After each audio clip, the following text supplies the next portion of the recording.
Hello guys, welcome to Search for Genius. आज की video में हम म्यूकरमाइकोसिस के बारे में पढ़ेंगे। इसे ब्लैक फंगस भी कहते हैं।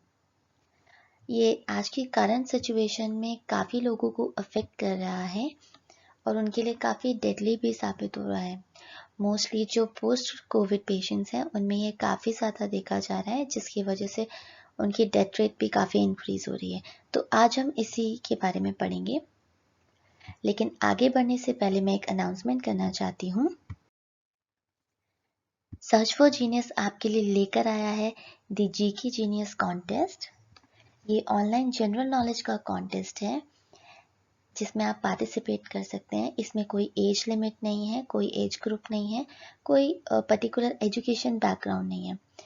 किसी भी एजुकेशन बैकग्राउंड का पर्सन, किसी भी एज ग्रुप का पर्सन इस कॉन्टेस्ट में पार्टिसिपेट कर सकता है।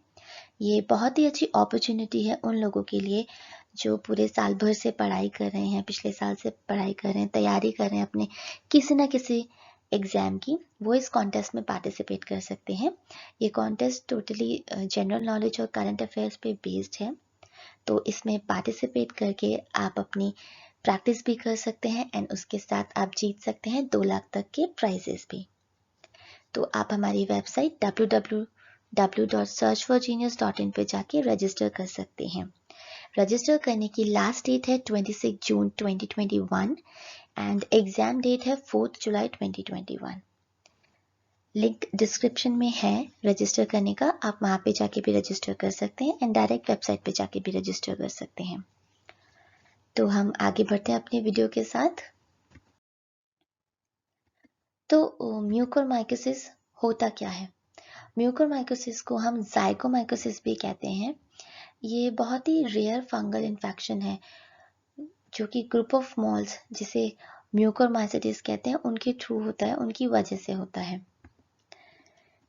ये फंगी पूरे एनवायरनमेंट में रहती है, थ्रू आउट द एनवायरनमेंट रहती है, पर्टिकुलरली सॉइल्स में decaying organic matters such as leaf, compost, piles and rotten woods. जैसे कि ये फोटो आप देख रहे हैं, इसके अंदर ये ब्रेड है, इसके ऊपर जो ये ग्रीन लेयर है ये फंगस है। म्यूकोरमाइकोसिस जनरली उन लोगों में देखा जाता है जिन्हें सिवियर हेल्थ प्रॉब्लम्स होती हैं या फिर वो किसी पर्टिकुलर बीमारी के लिए कोई मेडिसिन ले रहे हैं जिसकी वजह से उनकी बॉडी में जर्म से या बीमारी से फाइट करने की एबिलिटी खत्म हो जाती है या काफ़ी कम होती है। उन लोगों के अंदर ये इन्फेक्शन जल्दी से हो जाता है।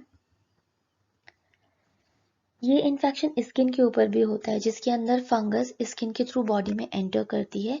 स्किन में किसी भी तरह का कोई कट हो गया, स्क्रैप हो गया, बर्न हो गया या किसी भी और तरह का स्किन ट्रॉमा हो जाए, उसकी वजह से ये बॉडी के अंदर एंटर करता है, तो ये इस तरह का इन्फेक्शन स्किन पे भी हो सकता है। जैसे कि आप ये फोटो देख रहे हैं, इस फोटो में इस वॉल पे जो ये ब्लैक पैचेस हैं ये फंगस है। तो इस एरिया में अगर कोई रह रहा है तो उन्हें भी ये फंगस हो सकता है। ये इन्फेक्शन फंगल स्पोर्स के कांटेक्ट में आने से होता है। अगर हम उन्हें इनहेल कर लेते हैं हवा में से, तो ये हमारी लंग्स पे और साइनस पे फर्क करता है। ये स्किन पे भी हो जाता है, किसी तरह के स्क्रैच और बर्न की वजह से ये स्किन के थ्रू भी बॉडी में एंटर कर सकता है। तो उस तरह से ये इन 2-3 तरह से ये बॉडी में एंटर कर सकता है।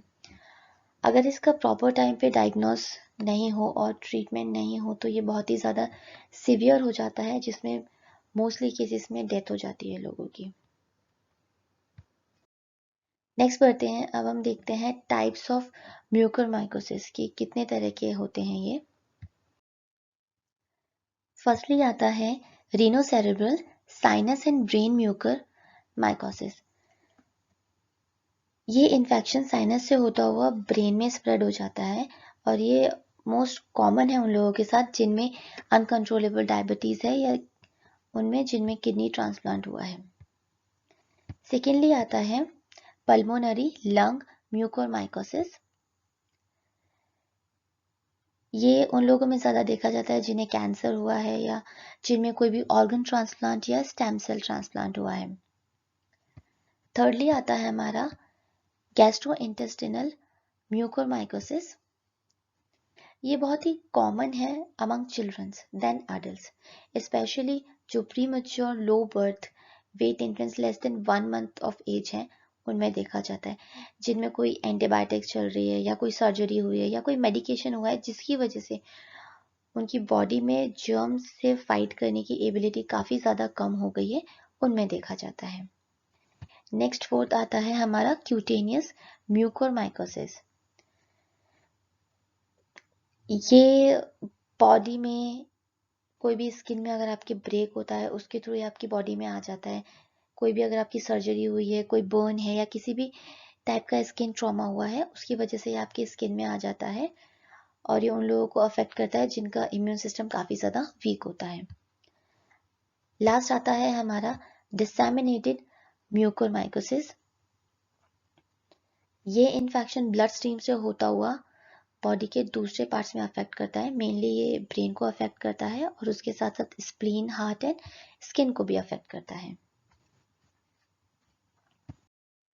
तो नेक्स्ट आता है सिम्टम्स ऑफ म्यूकोरमाइकोसिस। इसके सिम्टम्स डिपेंड करते हैं कि ये फंगस बॉडी में किस पार्ट में ग्रो कर रहा है। तो फर्स्ट रीनोसेरेब्रल के सिम्टम्स हैं one sided facial swelling, headache होना, साइनस कंजेशन होना, black lesson on nasal bridge और अपर इनसाइड ऑफ माउथ जो बहुत जल्दी से सीवियर हो जाता है, फीवर होना। नेक्स्ट है हमारा पल्मोनरी लंग म्यूकोरमाइकोसिस जो लंग्स में अफेक्ट करता है। इसमें फीवर होता है, कफ की प्रॉब्लम आती है, चेस्ट में पेन होता है या फिर शॉर्टनेस ऑफ ब्रेथ या ब्रेथ लेने में प्रॉब्लम होती है, सांस लेने में प्रॉब्लम आती है। नेक्स्ट है हमारा क्यूटेनियस और स्किन म्यूकोरमाइकोसिस। ये एक तरह से अल्सर जैसा होता है जिसके अंदर जो इन्फेक्टेड एरिया है वो ब्लैक कलर का हो जाता है, जिसमें काफ़ी पेन होता है, काफ़ी रेडनेस होती है, स्वेलिंग हो जाती है उस वुंड के आसपास में। नेक्स्ट है हमारा गैस्ट्रोइंटेस्टिनल म्यूकोरमाइकोसिस। इसके अंदर एब्डोमिनल पेन होता है, नॉजिया, वॉमिटिंग या गैस्ट्रोइंटेस्टाइनल ब्लीडिंग, ये सारे सिम्टम्स देखे जाते हैं। लास्ट है हमारा डिसैमिनेटेड म्यूकोरमाइकोसिस। ये जनरली उन लोगों में होता है जिन्हें ऑलरेडी कोई और मेडिकल कंडीशंस उनकी चल रही होती है, so it can be difficult to know symptoms are related to mucormycosis. So इसके सिम्टम्स इस तरह से हो सकते हैं कि लोगों को मेंटल प्रॉब्लम हो जाती है, किसी तरह की मेंटल स्टेटस उनका इम्बैलेंस हो जाता है, कोमा में चले जाना, तो ये सारे सिम्टम्स देखे जाते हैं इस वाले इन्फेक्शन के लिए। नेक्स्ट हम देखते हैं कि कौन कौन से लोग हैं जिनको ये हो सकता है या हमें क्या प्रिवेंशंस लेनी चाहिए इसके लिए। किस किस को ये इन्फेक्शन हो सकता है। वैसे तो ये इन्फेक्शन बहुत रेयर है, बट ये उन लोगों में बहुत ज़्यादा कॉमन है जिन्हें बहुत सारे हेल्थ प्रॉब्लम्स हैं या वो किसी पर्टिकुलर टाइप की मेडिसिन ले रहे हैं जिसकी वजह से उनकी बॉडी में जर्म से फाइट करने की एबिलिटी ख़त्म हो चुकी है या काफ़ी ज़्यादा कम हो चुकी है। तो ये हैं जैसे diabetic patients, specially ketoacidosis वाले। नेक्स्ट कैंसर, जिनका ऑर्गन ट्रांसप्लांट हुआ है, कोई स्टेम सेल ट्रांसप्लांट हुआ है, या न्यूट्रोपेनिया वाले जहाँ पर वाइट ब्लड सेल्स की क्वांटिटी काफ़ी ज़्यादा कम हो जाती है, कोई इंजेक्शन, स्टेरॉइड्स, ड्रग्स वगैरह यूज़ करे हैं। टू मच आयरन होता है अगर आपकी बॉडी में तो भी ये इन्फेक्शन आपको अफेक्ट कर सकता है। कोई भी स्किन इंजरी हुई है, जैसे कोई सर्जरी हुई है, कोई बर्न हुआ है, कोई वूंड है, उसकी वजह से भी हो सकता है। प्रीमेच्योर और लो बर्थ वेट से भी। एंड पोस्ट कोविड-19 पेशेंट, जो भी कोविड से रिकवर हुए हैं पेशेंट्स, उनमें ये काफ़ी ज़्यादा देखा जा रहा है करंट सिचुएशन में। जो भी उससे रिकवर हुए हैं उनकी इम्यूनिटी काफ़ी ज़्यादा लो है, तो ये इन्फेक्शन उन्हें काफ़ी ज़्यादा हो रहा है।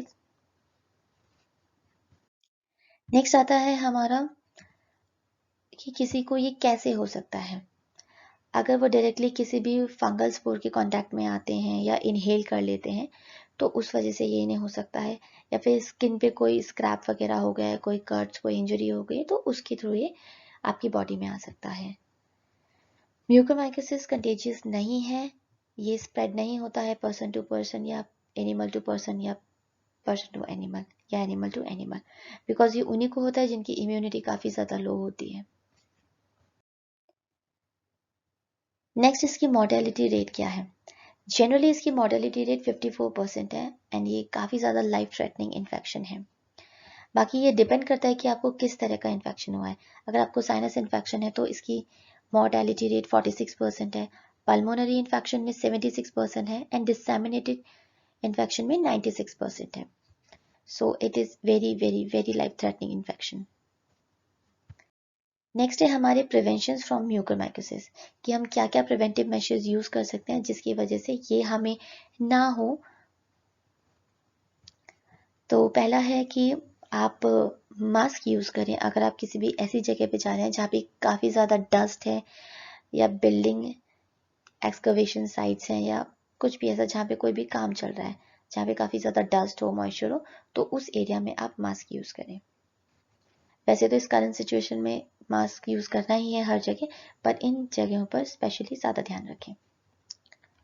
अगर कोई भी हरिकेन, कोई नेचुरल डिजास्टर हुआ है तो, और उसमें कोई वाटर डैमेज हुआ है, फ्लड वाटर है, तो उससे आप थोड़ा सा दूर ही रहें या उस एरिया से दूर रहें। अवॉइड करें कोई भी ऐसा टास्क जिसमें प्लांटिंग रिक्वायर्ड हो या डायरेक्ट कांटेक्ट हो रहा हो आपका सॉइल के साथ या डस्ट के साथ, तो उसके थ्रू भी, क्योंकि ये सॉइल में पाया जाता है, तो उसके थ्रू आपकी नाक से होता हो अगर आप इनहेल करेंगे या हाथों से या मुंह से, किसी भी तरह से वो आपकी बॉडी के अंदर आ सकता है। एंड अगर आपको उस वक्त कोई भी लो इम्यूनिटी जैसी सिचुएशन आपकी बॉडी में है तो ये आपको इन्फेक्शन अफेक्ट करेगा।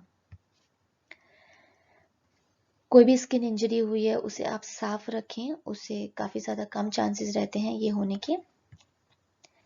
नेक्स्ट है कि आप जहाँ पे रह रहे हैं उस जगह के एनवायरनमेंट का थोड़ा सा ध्यान रखें, वहाँ पे काफ़ी ज़्यादा मॉइस्चर या ह्यूमिडिटी ना हो, तो आपको ह्यूमिडिटी का ध्यान रखना है।